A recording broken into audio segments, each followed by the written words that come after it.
The mountains of Idaho stood like silent guards, their shadows stretching across the valley as if they were trying to keep the world out. Or maybe trying to keep one family in. In a small, weather-beaten house clinging to the hillside, a girl waited for the end of days. Her father had told her it was coming any moment now. The sun could darken, the moon could bleed, and the world of men would collapse. And when that happened, they would be ready. Summers were for bottling peaches, rows upon rows of glass jars glistening like treasure in the cellar. Winters were for rotating the emergency supplies: flour, rice, beans each bag, a promise that they could survive without anyone's help. No schools, no doctors, no government. No one to trust but family? She had never been registered at birth, never had a medical checkup, never stepped into a classroom. According to the country she lived in, she didn't exist. And yet, that same invisible girl now sits in one of the most powerful offices in the world of education. The mahogany desk, the wall of diplomas, the carved Harvard seal above the fireplace, all hers. She is the president of Harvard University, the place once reserved for the children of the rich, the powerful, the untouchable. She signs policies, shapes futures, meets with world leaders. And sometimes, late at night, she runs her fingers along the edge of her desk and whispers to herself, "How did I get here?" Her journey is not the fairy tale people imagine. It is a story carved in hunger, written in bruises, and sharpened by cold mountain nights where her stomach ached so badly she had to drink hot water just to trick her body into feeling full. She remembers the sound of her father's boots on the floorboards, each step a warning, the sharp words, the punishments. The heavy silence after her brother's rage when she'd press her hand to her face and feel the swelling. She remembers stealing moments to read torn pages of old textbooks thrown in the trash by others. She would hide them under her mattress like contraband, learning in secret, as if knowledge itself were a crime. Her hands knew the weight of hay bales and the sting of frost before they ever knew the feel of a pen. Her mind was trained to obey, not to ask, but somewhere inside the questions burned. Why was the world her father described so different from the one she dreamed of? Why did the horizon feel like a prison wall? It would take betrayal, heartbreak, and a courage she didn't. To know she had to walk away from the only home she'd ever known, to trade the familiar scent of pine and diesel oil for the smell of dusty library books. She would step into classrooms where every word, every formula, every idea was a mountain she had to climb without ropes. And yet, climb she did. From community college to Harvard, from Harvard to Cambridge, from a girl who didn't exist, to the woman who now leads one of the most prestigious universities on earth.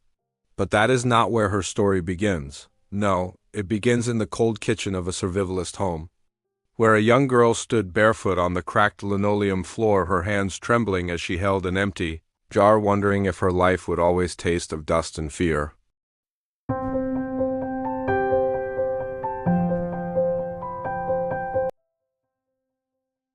She learned early that hunger had a voice. It growled at night when the wind howled through the broken window. It gnawed at her during long days in the field when her fingers turned raw from pulling metal scraps from the junkyard, her father barking orders while warning her to stay away from the sickness, his word for hospitals. Pain, he said, was God's test. Illness was weakness. If you broke a bone, you said it yourself. If you bled, you prayed harder. Her mother worked silently beside her, mixing herbs into bitter teas, the scent of lavender and sage masking the smell of fear that lingered in the house, and her brother. His rage was a storm she could never predict. Sometimes it came without warning, a shove, a grip too tight around her wrist, words that made her feel smaller than she already was. Still, somewhere in the shadows, she found scraps of light, an old math book rescued from a trash heap, a battered history text missing its cover. She studied at night by the flicker of a single candle, mouthing words she had never been taught to pronounce. Numbers became her escape. Stories became her rebellion. But rebellion in her house was dangerous. The day her father caught her reading instead of working, his face hardened like stone. "Books won't feed you when the world ends," he told her. Yet that night, lying in bed with her heart still pounding, she made herself a promise. When the world ended, she would be somewhere else. Somewhere they could never touch her. It wasn't easy to leave. Every step away from that mountain felt like a crime. Her first day in a real classroom, she was 18 and didn't even know what the Holocaust was. She didn't know how to write an essay. She didn't know the world had rules her father had never told her about. Every assignment felt like an avalanche, but she kept climbing. Sometimes she worked 3 jobs just to buy books. Sometimes she went to bed without eating so she could afford a bus ticket to the library. She failed. She cried. She thought about going back. But every time she remembered the cold, the bruises, the silence, she kept going. And then, years later, she stood on a stage wearing a Harvard robe, holding a diploma in hands that had once been covered in grease and frostbite. People clapped, cameras flashed, and somewhere in the crowd she thought she saw her mother's face. But when she looked again, the seat was empty.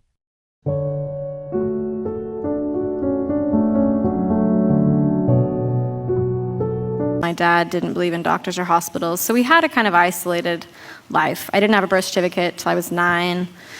I'm not 100% sure of my birthday. It's my childhood as a child. And then you grow up and you have to decide what you think of that as She thought that day holding her diploma would be the end of the climb. But life had other mountains.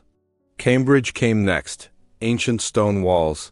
Professors with voices like polished glass, libraries so vast they felt like cathedrals. And there she was, a girl who had never set foot in a classroom until adulthood, now walking through the halls where kings and scientists had once walked. She learned to blend in, to speak like them, to write with precision. But at night in the quiet of her dorm, she sometimes pressed her hands to her ears, trying to block out the echo of her father's voice, telling her she would never belong in the world of men. Letters came from home. Some were warm, some were poisoned. Her father wrote that she had been led astray, that she was lost to the dark powers. Her mother's words were softer but carried the same message. Come home before it's too late. But home was no longer a place on a map. It was something she had to build for herself. The years rolled forward like a fast river. She became a scholar, a writer, a voice for those who had been hidden, silenced, erased. Her memoir shook the world, not because it was polished, but because it was raw, torn from the deepest wounds of her life. People began to see her not just as a survivor, but as a leader. And then, one spring morning, the call came. Harvard wanted her not as a student, not as a guest, but as its president.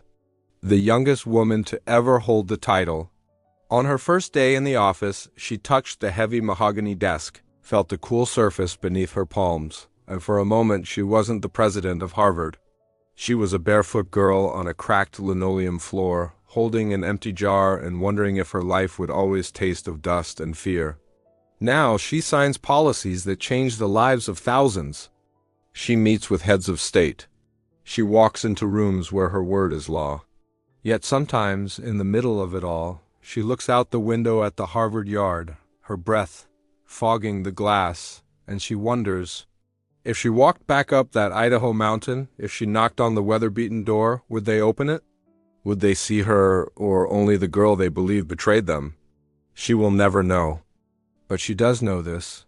The world her father warned her about did end.